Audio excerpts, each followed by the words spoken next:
श्री स्वामी समर्थ. जय जय स्वामी समर्थ. नमस्कार मैत्रिणींनो, स्वागत आहे तुम्हा सर्वांचं पुन्हा एकदा माझ्या या नवीन व्हिडिओमध्ये. तर 2026मध्ये म्हणजे यंदा मकर संक्रांती ही 14 जानेवारीला बुधवारी असणार आहे.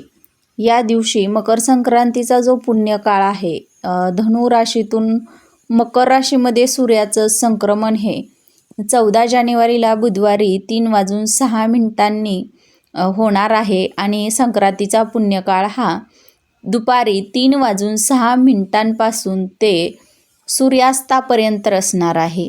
आणि त्याच्या एक दिवस अगोदर जो सण साजरा केला जातो तो म्हणजे भोगीचा. तर संक्रांतीचा सण सलग 3 दिवस असतो. पहिल्या दिवशी भोगी, दुसऱ्या दिवशी संक्रांती आणि तिसऱ्या दिवशी किंक्रांत म्हणजे करी दिन, ज्याला आपण संक्रांतीची कर असं म्हणतो. तर या 3 दिवस हा मकर संक्रांतीचा सण साजरा केला जात असतो. तर हा सण जो आहे तर तो काही नियम पाळून साजरा करायचा असतो. या दिवशी काही कामे वर्ज केली जातात, काही रंग वर्ज असतात. किंवा आपण स्त्रियांनी मकर संक्रांतीच्या दिवशी बघा, जी देवी वस्त्र घालते ज्या रंगाचं, त्या रंगाची वस्त्र आपण या दिवशी चुकूनही घालायची नसतात. तर हे जे काही नियम आहेत तर ते आपण पाळून संक्रांतीचा सण साजरा करतो. त्यासोबतच बघा, भोगीच्या दिवशीसुद्धा काही नियम जे आहेत तर ते पाळले जात असतात. म्हणूनच बघा, भोगीच्या दिवशी आपण चुकूनही ही एक भाजी खायची नाही. यामुळं बघा आपल्याला आयुष्यभर भोग भोगावे लागतील.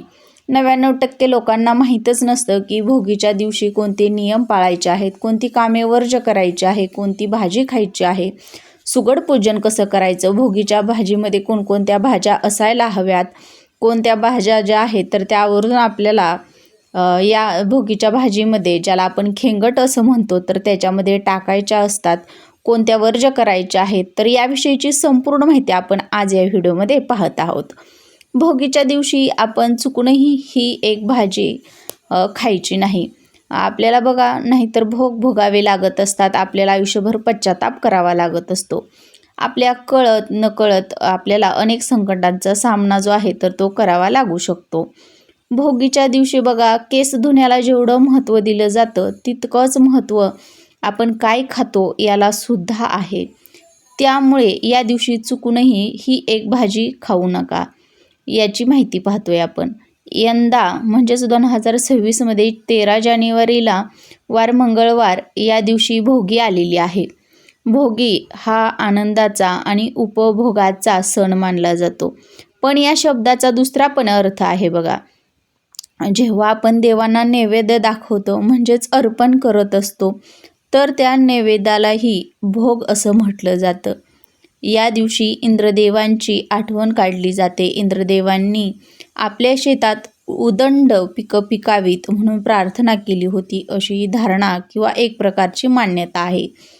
आपल्या शेतामध्ये जी पिकं आपण पिकवतो ती पुढेही पिकत राहावीत, आपली धरती सुजलाम सुफलाम राहावी, आपल्या शेतामध्ये सदा हिरवळ राहावी, यासाठी आपण प्रार्थना करत असतो. आपण सर्वांनी मिळून या दिवशी प्रार्थना करायची असते. हिवाळ्याच्या ऋतूमध्ये सर्व प्रकारच्या भाज्या या उपलब्ध असतात, शेतामध्ये पिकत असतात. शेताला नवीन बहार आलेला असतो बघा शेतामधील पिकाला. त्यामुळे थकलेल्या दमलेल्या शेतकऱ्यांना जो थोडा का होईना या दिवसामध्ये विसावा भेटत असतो. तर या भोगीच्या सणाला भोगीची भाजी आणि तीळ लावलेली बाजरीची भाकरी यांचा सर्वजण आस्वाद घेत असतात. काही भागामध्ये याला म्हणजेच भोगीच्या भाजीला खेंगट असं सुद्धा म्हटलं जातं. पूर्वीची लोक म्हणायची बघा, न खाई भोगी तो सदा रोगी. हे आपण बघा पूर्वीची जुनी लोक म्हणताना कधीतरी ऐकलंच असेल. भोगीची भाजी बनवताना म्हणजे खेंगट बनवताना आपण त्यामध्ये कोणत्या भाज्या घ्यायच्या आहेत, तसेच कोणत्या भाज्या चुकूनही घ्यायच्या नाहीत. खेंगटामध्ये या भाज्यांचा समावेश करायचा नाही. या भोगीच्या दिवशी जर आपण काही भाज्याचं सेवन केलं तर त्याचे भोग आपल्याला भोगावे लागत असतात, त्याचे वाईट परिणाम होत असतात. या दिवशी म्हणजे भोगीच्या दिवशी काही सेवा केल्या किंवा उपाय केले तर त्याचं फळ जे आहे तर ते कित्येक हजार पटींनी आपल्याला पुण्यफळ प्राप्त होत असतं. पण या दिवशी जर आपल्याकडून कळत न कळत काही चुक्या झाल्या तर त्याचे दुष्परिणाम देखील भोगावे लागतात. त्यासोबतच बघा, ज्या गोष्टी या दिवशी करायच्या नाहीत त्या देखील आपण यावरून टाळायच्या आहेत या दिवशी करणं. जर काही गोष्टी आपल्याला माहीत नसल्या तर आपल्याकडून या छोट्या छोट्या का होईना चुका होत राहतात. या भोगीच्या दिवशी आपण कोणत्या चुका करू नयेत त्याबद्दलची माहिती पाहूयात. भोगीच्या दिवशी आपण लवकर उठायचं आहे. अगदी ब्रह्ममुहूर्तावर उठलं तरीही चालेल. ब्रह्ममुहूर्तावर आपण जी पण पूजा करतो, सेवा करतो, तर त्याचं फळ जे आहे तर ते आपल्याला मिळत असतं कित्येक पटींनी जास्त. या दिवशी बघा, हा जो सण आहे तर तो थंडीमध्ये येत असतो. वातावरणामध्ये देखील या दिवशी बघा, जर आपण ब्रह्ममुहूर्तावर उठलो तर वातावरणामध्ये देखील एक प्रकारची शांतता असते. या दिवशी अभ्यंग स्नानाला देखील खूप महत्त्व आहे. या दिवशी तिळाचं उटणं तयार केलं जातं. तिळाची पावडर बनवून त्यामध्ये बघा थोडंसं बेसन पीठ, सुगंधित तेल, दूध, हळद टाकून याची पेस्ट बनवून आपण उटणं बनवून संपूर्ण शरीराला लावू शकतो. आणि यानंतर आपल्याला अंघोळ करायची आहे. यामुळं आपल्यामध्ये जी काही नकारात्मकता आहे तर ती दूर होत असते. आता बघा, प्रत्येक भागामधील पद्धती जी आहे तर ती वेगवेगळी असू शकते. तुमच्या भागामध्ये जशी पद्धती आहे त्या पद्धतीनं तुम्हाला स्नान करायचं आहे. या दिवशी दानाला आणि स्नानाला एक प्रकारचं विशेष असं महत्त्व दिलं जातं. काही जण या दिवशी पवित्र नद्यांमध्ये स्नान करतात, परंतु बघा, प्रत्येकालाच पवित्र नद्यांमध्ये स्नान करणं शक्य होत नाही. म्हणून त्यांनी अंघोळीच्या पाण्यामध्ये थोडेसे पांढरे तीळ आणि गंगाजल टाकून या पाण्यानं अंघोळ करायचे आहे. या दिवशी स्त्रियांनी आपले आवर्जून केस जे आहेत तर ते धुवायचे आहेत. मकर संक्रांतीच्या दिवशी चुकूनही महिलांनी केस जे आहेत तर ते धुवायचे नाहीत. हे सर्व आटोपल्यानंतरच आपण भोगीची भाजी बनवायची आहे. आता बघा, ही भाजी जी आहे तर ती आपल्याला सकाळी बनवायची आहे, कारण की याचा नैवेद्य भोग जो आहे तर तो देवांना दिला जातो. त्यामुळे ही भाजी शक्यतो आपण सकाळीच बनवायची आहे. त्या अगोदर बघा, आपल्याला जे सुगड असतात तर ते सुगड पुजायचे असतात. त्या सुगडामध्ये आपल्याला वाण भरून याची पूजा करायची असते. आणि नंतरनं खेंगड भाकरीचा नैवेद्य, राळ्याच्या भाताचा नैवेद्य आपल्याला या सुगडांना देखील दाखवायचा असतो. तर त्या ह्याच्यामध्ये बघा, आपण गाजर, बोर, वांगे, घेवडा, हरभरा, भुईमुगाच्या शेंगा, तीळ, हे जे पदार्थ आहेत तर ते सुगडामध्ये भरून याची पूजा केली जाते ऊसाचे तुकडे घालून. तर हा सर्व वाण तयार केला जातो. चाकवताची भाजी हे सर्व टाकून, आणि हे सुक्या भाज्या ज्या आहेत तर त्या या सुगडांमध्ये वाण म्हणून भरल्या जातात आणि नंतर याची पूजा केली जाते. त्यासोबतच बघा, खेंगटाची भाजी बनवताना सुद्धा त्यामध्ये घेवडा, वांगे, गाजर, बोर, ऊस, वटाणा, चाकवताची भाजी, त्यासोबतच शेंगदाणे, तीळ, ज्वारीचा हुरडा, हे सर्व एकत्र करून याची भाजी बनवली जाते. तर या दिवशी त्या खेंगटाबरोबरच आपल्याला तीळ लावून बाजरीची भाकरी बनवायची असते. राळ्याचा भात करायचा असतो आणि याचा नैवेद्य सर्व देवांना अर्पण करायचा असतो.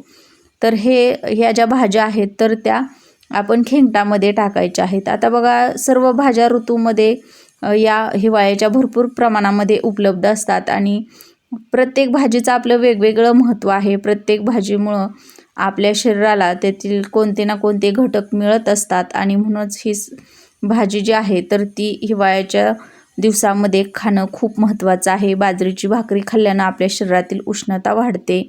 आता या भोगीच्या भाजीमध्ये आपण बघा, काही ठिकाणी खिचडी भात बनवला जातो, तर त्यामध्ये वेगवेगळ्या डाळींचा जो वापर आहे तर तो केला जातो.